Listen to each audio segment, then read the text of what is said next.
சூர்யா ரசிகர்கள் எல்லாருக்குமே ரொம்ப முக்கியமான விஷயம். சூர்யா அவர்களோட கருப்பு திரைப்படத்தை பற்றி ரொம்ப முக்கியமான அப்டேட் வந்து கிடைச்சிருக்கு. ஸோ கருப்பு திரைப்படம் ஷூட்டிங் வந்து எப்பயும் முடிந்து விட்டது.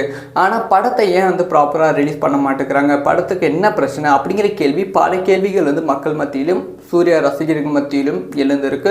இதுக்கான ப்ராப்பரான ரீசன் என்ன அப்படிங்கிற தகவல் வந்து கிடைச்சிருக்கு.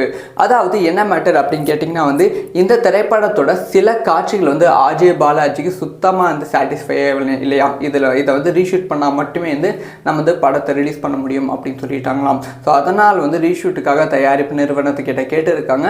ஆனால் தயாரிப்பு நிறுவனம் வந்து இல்லை, ரீஷூட்டுக்கான பட்ஜெட் வந்து எனக்கு கிடையாது, சில காட்சிகள் ரீஷூட் பண்ண முடியாது, இப்போதைக்கு வேண்டாம் அப்படின்னு சொல்லியிருக்காங்களாம்.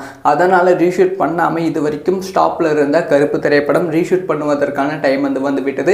சில காட்சிகளுக்கான பட்ஜெட் வந்து ஒதுக்கியிருக்காங்க. கிட்டத்தட்ட 25 கோடி ரூபாய்